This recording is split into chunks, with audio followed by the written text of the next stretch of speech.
Ghana Tonight is brought to you by Flamingo Paint. Superior durability, superior hiding, superior coverage, simply superior. Sasso insecticide spray and coil.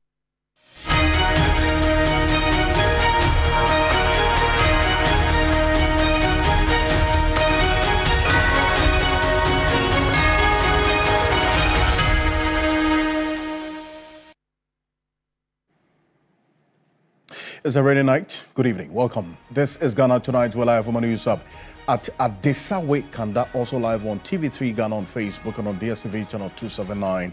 We're all across the world on 3news.com. Tonight, it's a wet experience for many people, especially in many parts of the capital. It's been raining for the last 2 hours.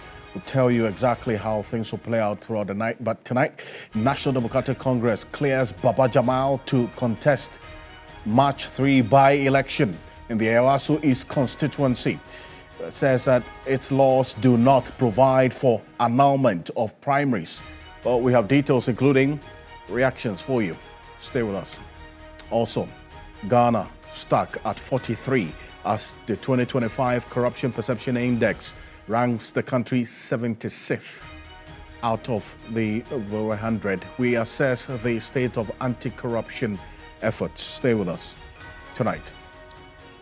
Controversial anti-LGBTQ plus bill set to return to Parliament as Speaker of Parliament directs Business Committee to schedule it for reconsideration. We have this and more, as always, here on Ghana Tonight. You're an integral part of the conversation. The hashtag we're using is Ghana Tonight on Facebook and on X. Connect with us and let's get talking.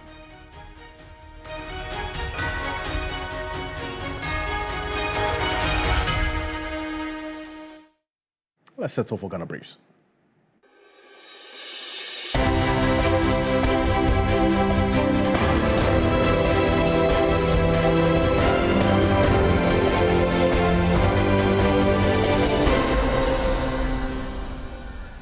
President John Dramani Mahama has affirmed his resolve to ensure a strict enforcement of the Otumfuo Mediation Committee report that holds the Bawku Naba Abugrago Azoka II as the rightful chief of Bawku. Government says it is determined to see a fair and equitable development of the Upper East region. The report basically, stated what the lawful position was. And I swore an oath to uphold the Constitution and the laws of the Republic of Ghana. And so I cannot be sentimental in terms of implementing the law. And everybody knows what the law states, that the truly gazetted chief of Bawku Naba is Na Abugrago Azoka.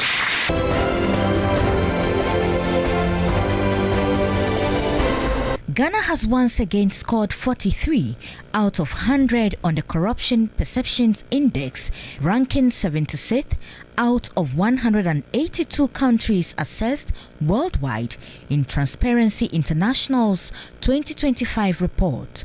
Although this marks a marginal increase from the score of 42 recorded in 2024, Transparency International notes that the change is not statistically significant under its assessment methodology. Every year, various indices, good governance indices or anti-corruption indices are used or weighted in the calculation of the CPI. So you would find that this year, Transparency International used civic space, independence of the judiciary, the integrity of public office as some of the key drivers of corruption.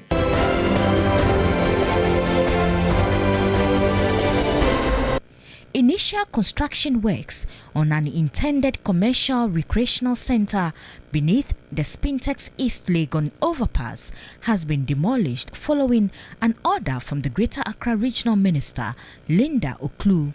Although there is a permit from the Ayawaso West Municipal Assembly to that regard, the project lead, Georgina Opoku Aso, says there are forces behind that are seeking the same space for their own personal interest. Mama Latina, please help me get this place.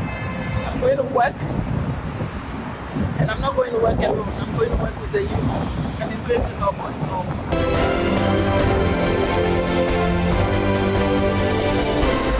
The Ministry of Tourism, Culture and Creative Arts has named cultural entrepreneur Hamamat Montia as Ghana's Shea Butter Ambassador following global attention sparked by a viral moment during American streamer Aisha Speed's visit to her Shea Butter village. Sector Minister Ablajifa Gomeshi stressed that culture remains one of Ghana's most powerful yet underfunded economic assets. If we want Ghana to stand tall in global tourism and trade, then we must deliberately fund culture, not as charity, but as a strategy.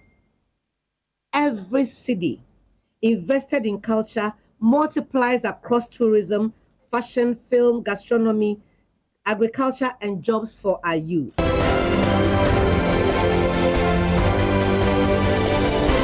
Communications Director of the Ghana Football Association, Henry Asante-Chum, has defended the FA's decision to appoint 5 new members to the Black Stars technical team, describing it as a move performed to gain competitive advantage over opponents ahead of the 2026 World Cup. Decision may not go down well with people, and it's interesting how this news was received from Friday up until now. It is what it is. That's what leadership is about. But at the end of the day, you know that your aim is to make things better. So the common aim of the FA is to make the Black Stars team very competitive and very resourceful, and then also try as much as possible to make it more efficient.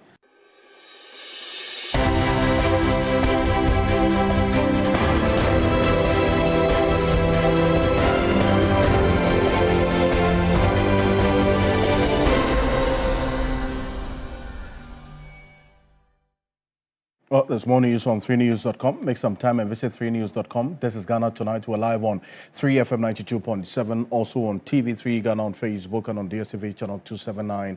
We're all across the world on 3news.com. We're also on 3 News on YouTube, as always, probably brought to you by Flamingo Paint, Simply Superior, Sasso Insecticide Spray and Coil, Kum Tum Tum Preko. Coming up next year on Ghana Tonight, Baba Jamal gets the NDC green light for March 3. That's the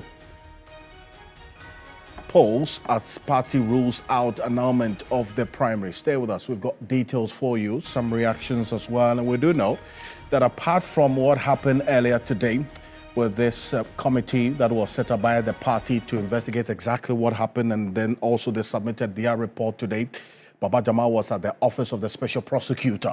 And we'll tell you what his lawyer has been telling us, exactly what happened when he honored the invitation of the special prosecutor, and for what reason exactly. And there was a statement from the OSP that gave us pointers as to why he was invited. But Baba Jamal, as we do know now, has been cleared by the party, that's the NDC, to represent the party in the Ewaso East constituency by-election on March 3.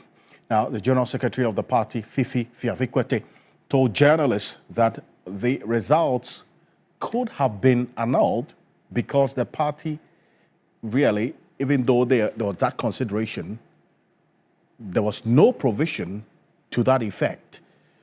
Even if they wanted to annul it, there was really no provision in the party's constitution to give them the power to do that, noting that all the aspirants acted inappropriately. And he gives some more detail. Take a look. The long and short of the report was this, that inappropriate conduct was exhibited by virtually almost all the candidates. Even though you cannot establish, because the candidates were clear that what they did was in light of motivating of delegates. We believe that that was inappropriate. So in the light of that, the committee's report was to the effect that ideally we should have an annulment of the primaries. However, the committee also acknowledged that there are real obstacles that make it difficult for us to do that. One, the party's constitution does not have a provision for an annulment of election.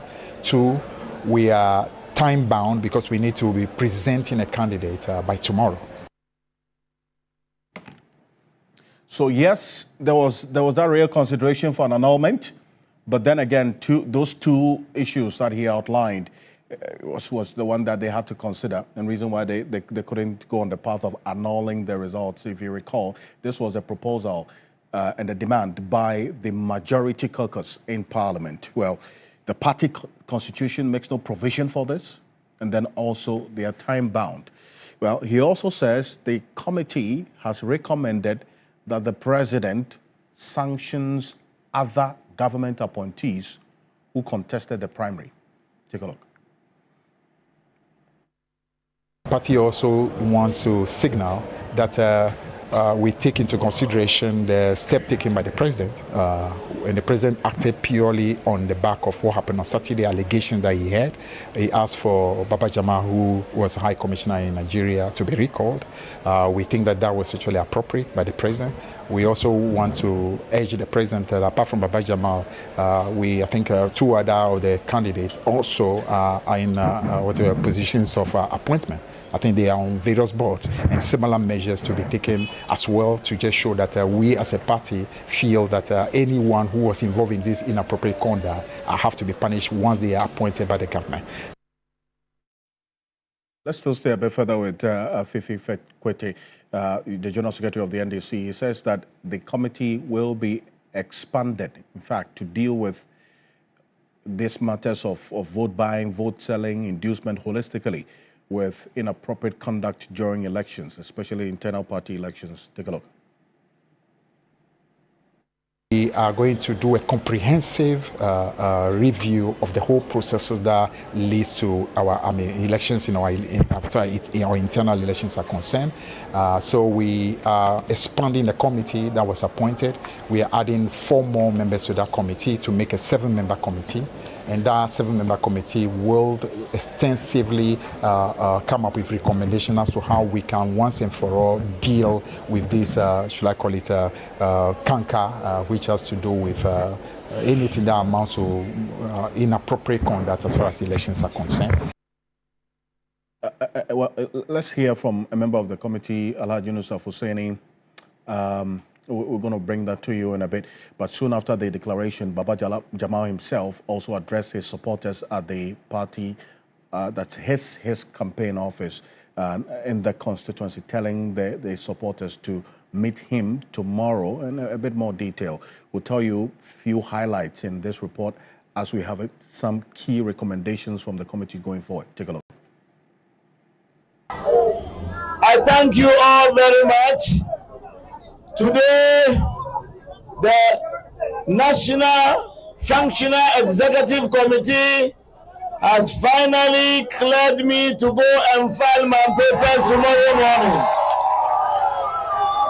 So tomorrow morning, we will expect all of you here. We are going with a massive crack to the Electoral Commission to go and file our papers. We give thanks to Almighty Allah. We give thanks to the National Executive. We give thanks to all those who played a role in this wonderful situation. I want to thank you very much. Today, I'm not going to talk much, but then you have magana ba domin gobe shine ranan gobe za mu file. We are going to fight tomorrow, so I will have enough time to speak to you.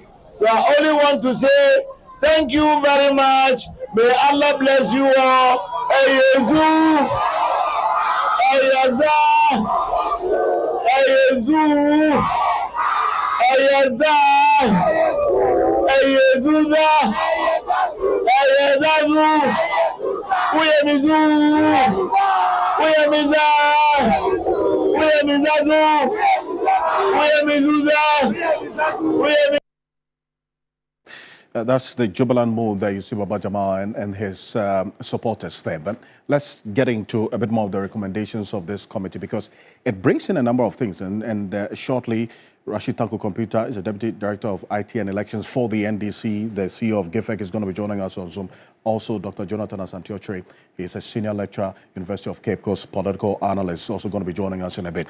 But beyond what you heard Fifi Kwete talk about, these are the further recommendations and some conclusions by the committee set up to investigate this. They say they are satisfied that indeed there was actually widespread inducement and vote buying which took place during the Ayawaso East Parliamentary primary of 7th February.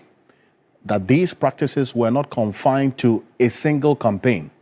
So they say that multiple aspirants engaged in the distribution of material goods and financial inducement to delegates. So it was not limited to one particular individual. But then again, they went further to say, we note, however, that issues related to Honorable Mohammed Baba Jamal Ahmed were the most extensively documented by virtue of his statements and his status as a serving public officer. Because at the time that this incident happened, he was still serving as Ghana's High Commissioner to Nigeria, right? He hadn't been recalled or he hadn't resigned. They say the distribution of items such as motorbikes, it was not just the television sets, the motorcycle television sets to delegates on the day of a primary is, by its very nature, an act of inducement. So the committee acknowledges that this clearly is an act of inducement, but the act of offering such inducement is in itself the breach. It need not be demonstrated that each individual recipient changed their vote.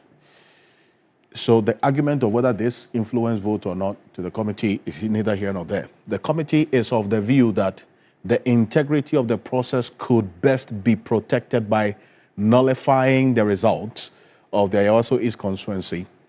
But then even though they want this, they recognize, however, that this recommendation carries significant legal and practical implications, including the fact that the NDC's constitution does not contain provisions for the annulment of the election, and the primaries were supervised and the results certified by the Electoral Commission. So that's another hurdle. And the deadline for filing is for the 3rd March by-election is imminent.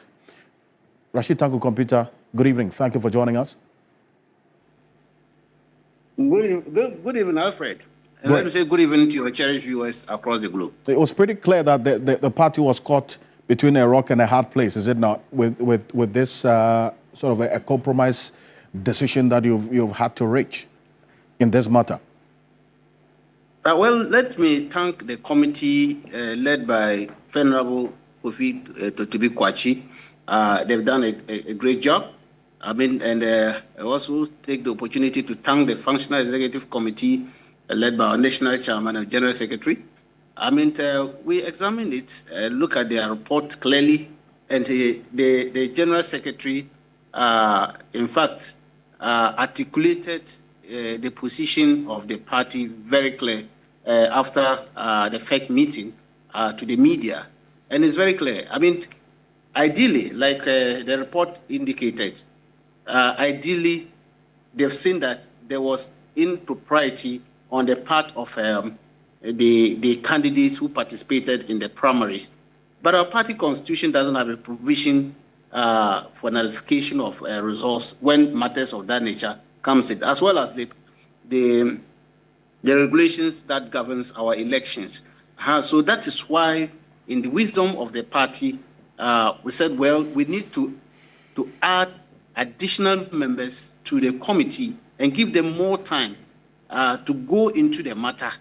Take time, because the 2 days given to them was not enough for them to do justice to the recommendations that the party needed to work on its constitution and that of regulation governing elections, so that going forward we will not have these kind of challenges that we are having. So this exercise is not ending today. I mean, the exercise of looking into what happened and then making recommendations on how to deal with it. Very well. It's not ending at all. I mean, that is why 4-man members have been added to the existing 3 members to make it 7. so that to give them ample time, because we take serious notice of this action.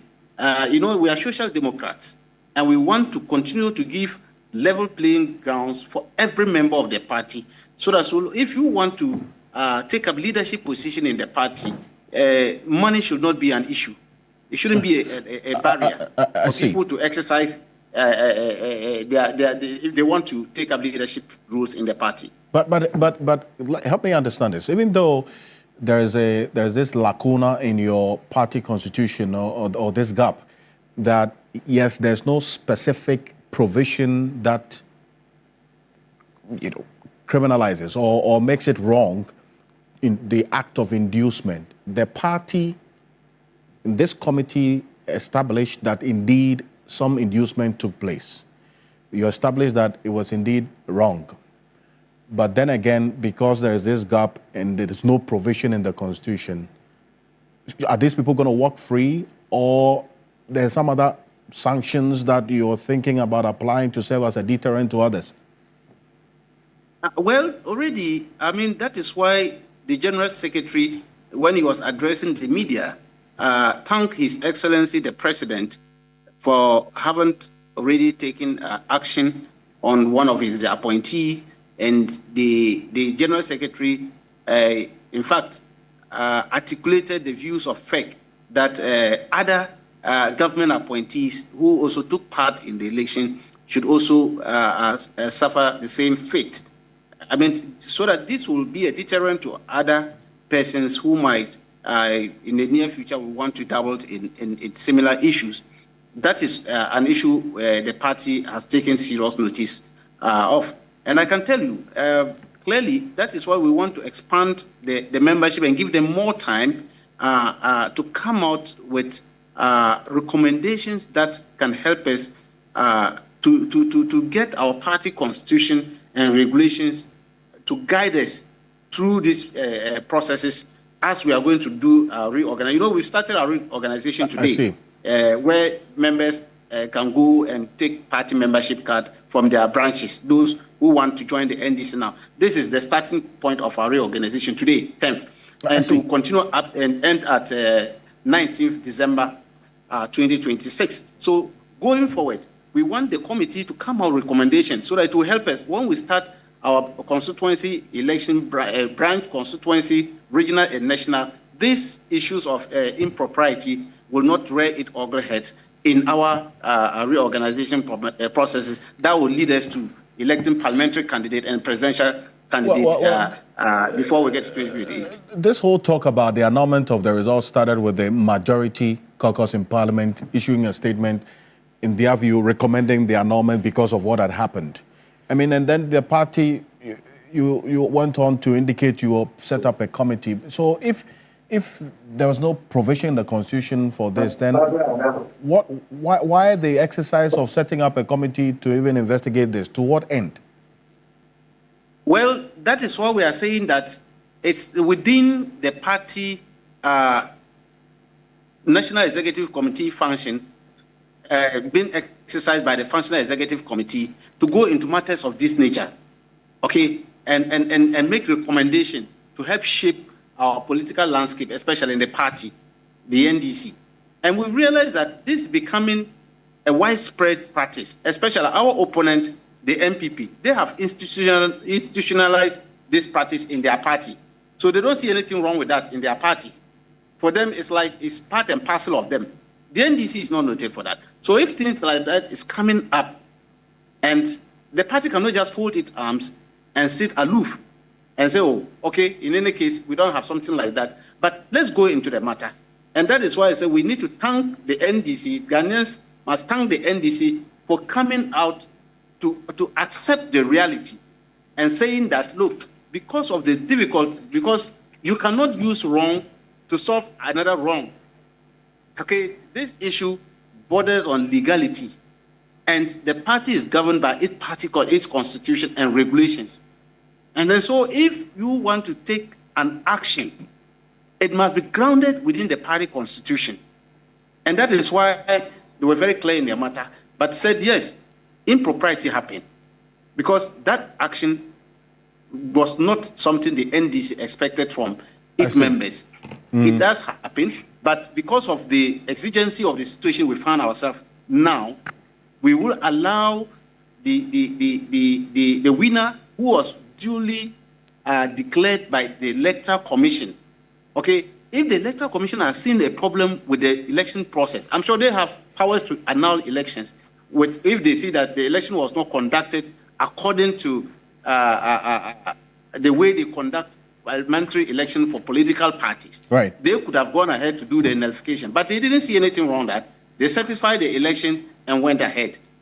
Clearly, the party said, well, because of the short nature of the time we have left with us, and the difficulty of not having a provision of that nature in our constitution will allow the process to go through, will satisfy him to go and file, while we take enough time to allow the committee to go through the process and make a recommendation that will help shape the party destiny going forward.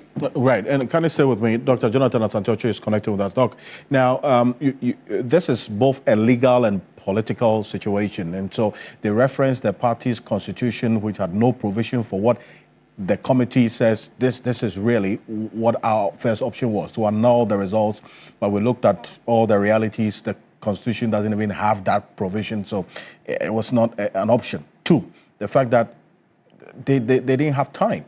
You know, tomorrow the Electoral Commission is meeting the parties on the primaries on March 3. Really, there's a compromise, or this is the only option that could have actually been taken in the face of the events as the General Secretary outlined earlier? Alfred, let me say good evening to your viewers. I'll start by saying that is the reality. The reality is that the party was quite quick in issuing statements. That in itself ensured that if, certain things untoward were likely to happen, of course, they could easily have been nipped in the bud. Now, he is supposed to join the majority caucus if he should win the by-election. And so, in due course, the majority equally issued a statement to that effect. All these are to ensure that the party, mounts the moral high ground, the caucus mount the moral high ground to ensure that they are not associated with things of that nature. That is good. But in reality, we know that the political landscape has not been that smooth, when it comes to those who do not have deeper pockets. And so when it comes to internal elections, things of this nature do really happen. Some are even more loftier than what transpired, on this Saturday that just passed. So now the reality check is that if you make an example of Mr. Baba Jamal with respect to these internal elections, then the party would have arm-twisted itself for future elections, because you know very well that things of that nature will reoccur. There is not a single soul in this country that have contested for a particular position that is competitive. Both the MPP and the NDC, I think that the MPP was even worse, right? That, things of that nature have not happened. But if you look at the posturing of the NDC, what I see is that they really want to solve this particular problem. Or if they may not be able to solve, at least they should curb it. Bring it to some kind of appreciable control to ensure that, those who may not have deeper pocket and have ideas will get the opportunity to serve the party. And I think that in itself is very good. So if you remember clearly, I said that it is going to be very difficult for the party to say they are going to annul the elections. One, the EC cleared the process because they saw that as far as their function was concerned, it was fairly, clearly and transparently done. So if there is any voter influences, that is behind them. The party itself is not the one that declared Mr. Jamal as being the winner. So from the word go, it was an Herculean task that if they really wanted to deal with this particular matter at this point in time.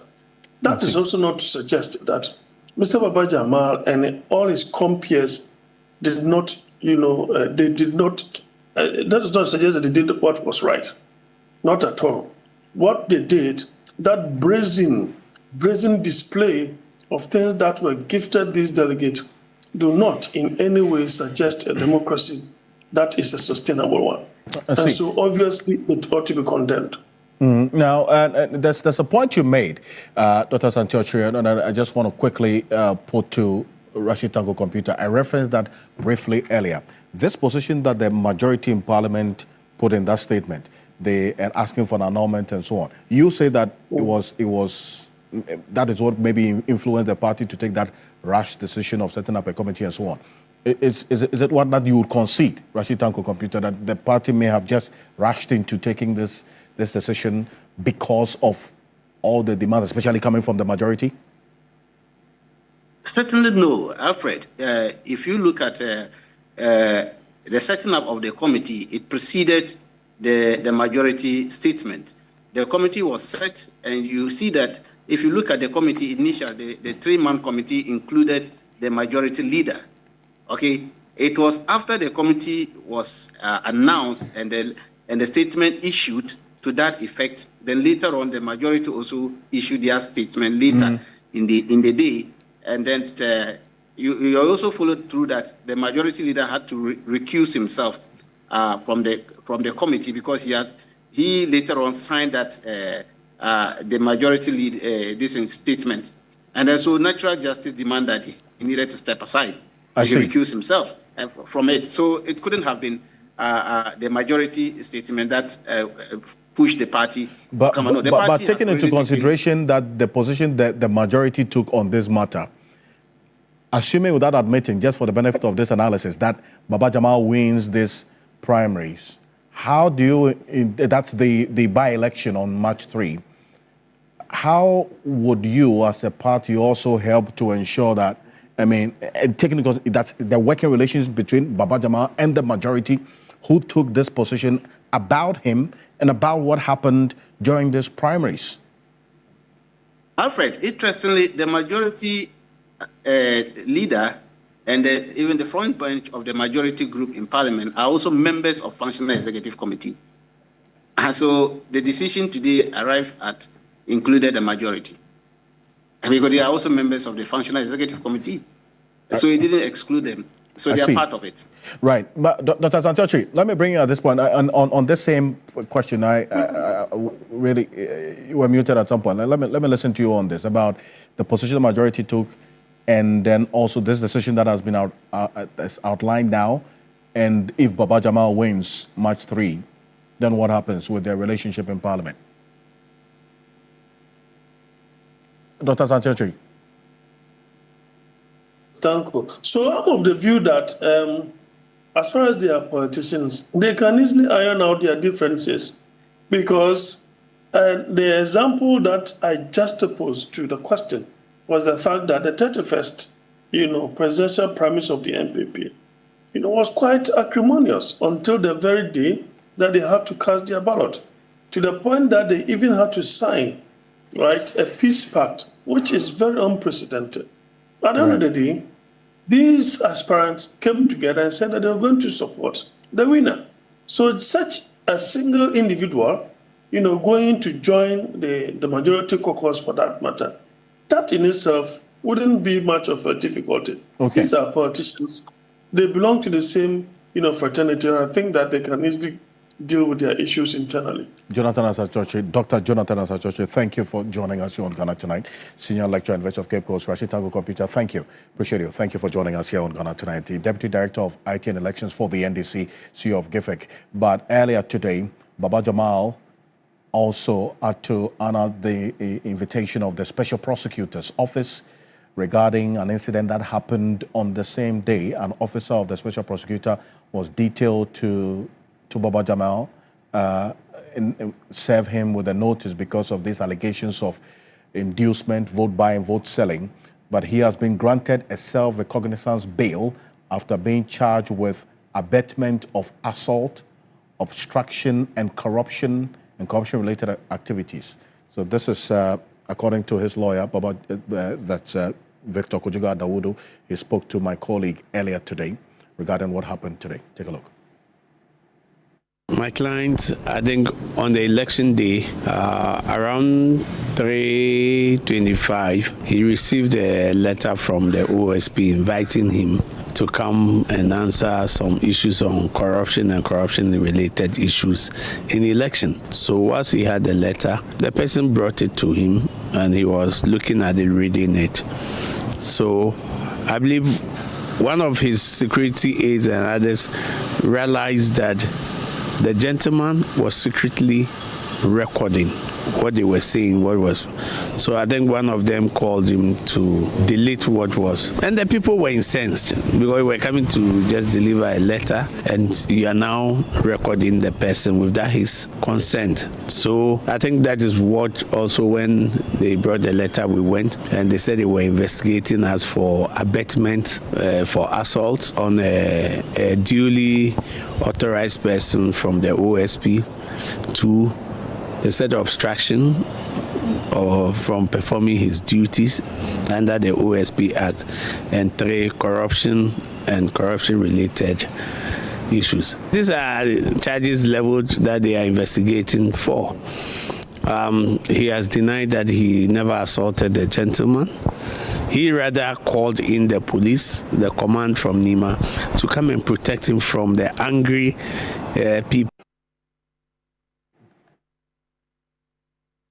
people who were around. So he never assaulted him. If somebody has assaulted him, he hadn't seen. 2, he never obstructed him from what he has to do. And 3, the journalist asked him that there is allegation that TV is being shared from your camp. And he was not aware. So we were there. We gave them our side of the story. They wrote our statement, and eventually we finished around 1. We had to wait for some number of hours until the bail conditions from their superiors was communicated to them, and they granted us bail. So Baba Jamal, as we speak, has been granted bail? Yeah, he's been granted bail. What was the condition? Oh no, self-recognizance bail. He's a public person. He's been a minister. He's been in public office for all this while. Where is he running away to? The only little issue we had was they wanted to take his phone, and for them to do, we said, look, you can clone the phone. There's nothing on it. If you want it, right, we are ready to cooperate with you. We said, is the phone with the OSP? Yes, as we speak, yes, his phone is with them. We have an election to pursue. That election is once you file nomination tomorrow, then you begin. That's Victor Kojuga Dawudu. That's Baba Jamal's lawyer, but still live here on Ghana Tonight. It's one that we're keeping an eye on, see how things play out. Coming up next, Ghana's Corruption Perception Index score holds at 43 in 2025, and this is a score that has been the case for some time now. What's working in the anti-corruption drive? It's just 1 point up, really, but is it an improvement worth celebrating, or is one that raises concerns, especially for the anti-graft campaigners? We would have Adam Serrano join us from Ethiopia, Addis Ababa specifically, where the AU summit is taking place right now, but he heads the AU board on anti-corruption. So he's going to be joining us from Addis Ababa as we have this conversation. But this is what the CPI score of Ghana has been over the period. We tracked it from 2014 up until 2025, over this 11-year period. 48 dropping to 47, and bear in mind that the lower you are, the more concerning actually it becomes. So you're seeing consistently, we saw it drop. As we saw over time, we are seeing now it inch up in terms of its improvement to 43, down, that's up from the 42 in 2024. Right from 2020 to 2023, we maintained this 43 score consistently over that 4-year period. There was questions about what can be done to improve our score to the highest that we've had in 2014. Measures were put in place, but as we speak, this is what, according to the CPI, they took into consideration in arriving at this score, just 1 mark up from last year. That's from 2024, beg your pardon. The dismissal of the former Chief Justice, petitions for the removal of heads of independent institutions influenced the perceptions that didn't work for us as a country in our ranking. The discontinuation of corruption cases through a controversial 60-40 settlement arrangement. The settlement process, which allowed government officials facing corruption charges to avoid prosecution by paying a portion of allegedly misappropriated funds, damping public expectation. And then the Special Prosecutor's Office, despite the efforts to increase the transparency in corruption fight, also didn't help much. The recommendations: government should strengthen the justice system, fast-track the creation of anti-corruption courts, expeditiously adopt the National Ethics and Anti-Corruption Plan. Parliament must hasten the passage of the Community Tribunal Bill, reform political party financing regulations, and protect civil space and media freedom. Cultural reorientation, focus on ethics, promoting transparency in state regulatory agencies, and strengthening awareness, amongst others. And they give a note that the CPI is serving as a warning signal, not a verdict. Hence, defensive responses will not change the perceptions. We'll be back shortly after this quick break. Edem Senanu Musadankwa will be joining us because Global Info Analytics as well has been tracking this perception of corruption and the fight against corruption in this country, at least for the year 2025. We'll have their thoughts as well. Stay with us. We'll be back shortly.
Welcome back. This is Ghana Tonight. We're live on 3FM 92.7. Adam Senano is connecting with us from Addis Ababa, Ethiopia. I appreciate your time, Sano. Thank you for staying up to join us tonight. First off, you've seen the score, just one point up from 42 to 43.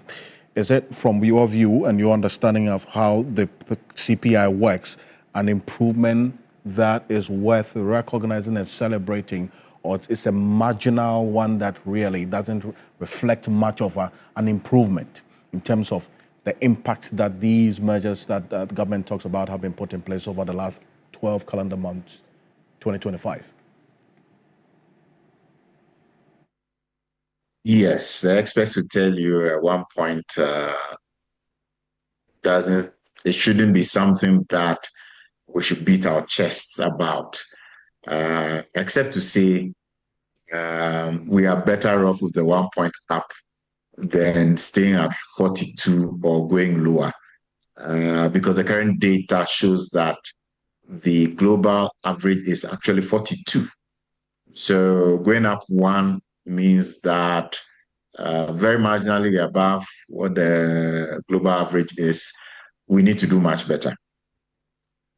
But from where you sit, and taking into consideration the fact that this is a trend that we have just put out there, and we're going to put out on the screen right now, the trend analysis that I referenced earlier, it communicates something. In 2014, which we achieved the highest so far in the CPI's history of ranking Ghana's fight against corruption, and over time we have seen this play out, and the factors that the CPI references, the removal of the CJ, the former Chief Justice, and the petitions against heads of independent institutions and so on. Really, these are matters that have a local context, is it not? Could it have been done differently? Impact on yes, I think that political actors need to be educated on these things, because honestly, when we started having the attempt to remove the Chief Justice, a number of us were very queasy, because, it had come on the back of, first we started with, I think, was it the Electoral Commissioner? Yeah. And then it looked like we had moved to the Chief Justice. And I said, this trajectory, next time we are dealing with the president. There's a sense in which, from good governance, you want to be sure that the systems are working and they don't seem to be being interrupted or influenced in any way. So it was quite uncomfortable. And I think we need to keep these at the back of our mind when we are doing these kinds of actions. And with the Chief Justice still in courts trying to debate it, clearly some constituencies are not too happy about what transpired. If you look at the other issues mentioned, the nolle prosequi, again, many of us were also wondering, what are the rules of the game? And that's the problem with plea bargaining and that kind of regime. If the rules of engagement, how it's going to be done, are not agreed in advance, transparent, and everybody says that this is fair, if we get a sense that you are not actually pursuing 100%, and for some people it could pay less, and therefore there might be the likelihood that those who are the elite, who have more influence, might get away with better bargains, then you're going to have a situation where people think that this is not good governance. So all of these issues are matters that were predictable, that once we had gone down that road, there was going to be that pushback in terms of the interpretation of how well we are doing in respect of managing governance systems. I see, but then are the country-specific factors not taken into consideration, as in making these conclusions based on the itemized references you just made? Because there's a reason why the country in question, in this case Ghana, will go on the path, all right, and then justifications given by the government and how things played out as well. Are all of those country-specific situations or indicators taken into consideration as to why certain decisions were taken, which the CPI also considers in their ranking? So there are two things I need to say. I mean, remember, it's a perception index. Now, I tell people that even though it's perception index, because you have a large sample size, it moves it from a subjective conclusion to an objective conclusion. Because the more people have the same view, then it's an objective recognition of what is going on. And CPIs perception indexes are used scientifically, because sometimes people feel that the word perception means that it does not have any solid basis. But no, from a scientific view, all the data over the years have shown that when perceptions are aggregated, they become objective and they give you there's a good correlation between that and what exactly is going on. What it is this: in each country, based on the context and issues coming up, citizens are saying that based on A, B, C, D, E factors, I feel like corruption is increasing, or it is stagnating, or it has become better.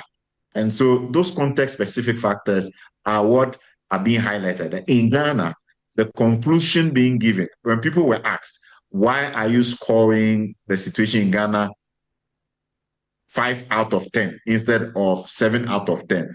The factors that they highlighted as being the basis to draw the conclusions are these ones. I see. And then you talk about the country-specific situations and the fact that the sample size will then move it from realms of perception to some level of objectivity. What responses do you expect to this latest CPI index from government? So I'm saying that the CPI is an objective tool for understanding what is going on in the country. People should not be deceived in any way to say it's a perception index so you don't follow it. No, it is a scientific methodology. My own master's thesis was done using perception indexes. And when we ran the regression analysis, we had 0.01, which meant that you could actually predict, because it means it is real. So I'm saying let's not assume because it's a perception, it's not real. The data actually is telling us that within reasonable grounds, this is a situation in Ghana. We're not doing as well.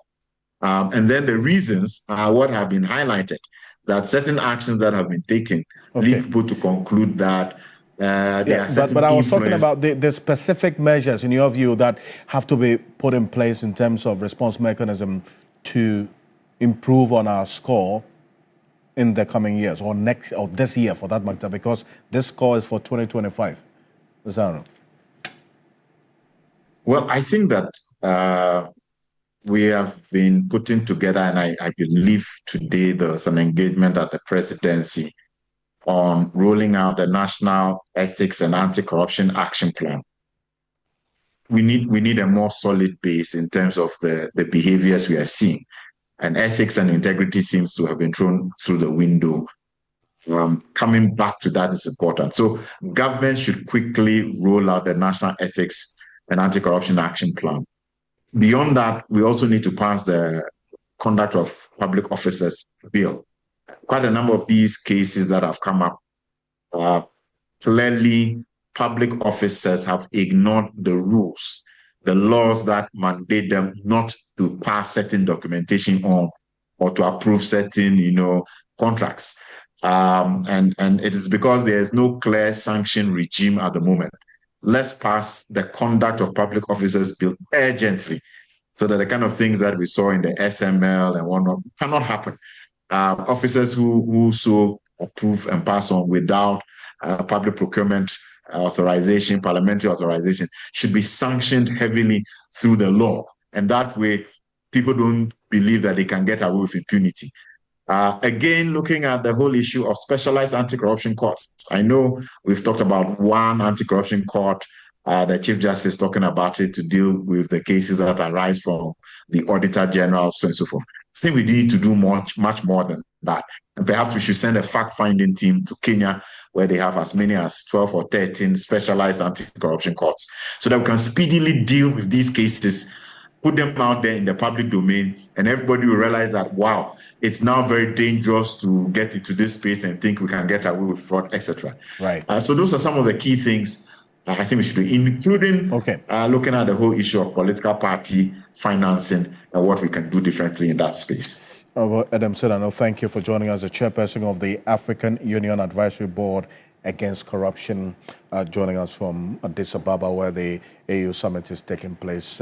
You're some 3 hours or so ahead of us, so thank you for staying up to connect with us on Ghana Tonight. But before we go, controversial anti-LGBTQ plus bill set to return as the Speaker orders Parliament to reconsider it. Let's take a listen to exactly what the Speaker said in this regard, setting the pace for what will happen in the coming days. Take a look.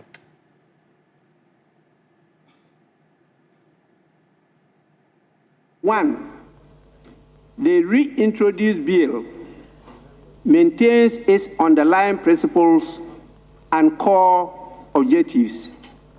Two, the bill does not contravene any constitutional provision, particularly Articles 106 and 108 of the 1992 Constitution.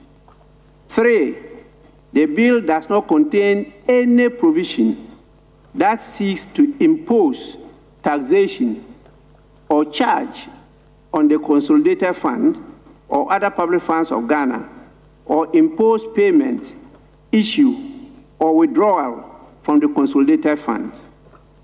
The committee, by a unanimous decision, advised that the bill be introduced in the House. Honorable members, I have reviewed the report of the committee and formed the opinion that the bill does not impose or alter taxation or a charge on the Consolidated Fund in the manner stipulated in Article 108 of the Constitution. The bill has gone through all the processes in accordance with the standing orders of the House. I therefore direct that the bill be scheduled by the Business Committee to be presented to the House for consideration. Oh, so that's the Speaker of Parliament. So this is one that we'll keep an eye on in the coming days. Christian Yale is our Chief Parliamentary Affairs Correspondent. Be updating us every step of the way how this bill travels on the floor of Parliament. But there's more of this on 3news.com. On behalf of the rest of the team, we do appreciate your company. I am Alfred Council. Join us same time tomorrow for another conversation. Have a good night. Ghana Tonight is brought to you by Flamingo Paint, superior durability.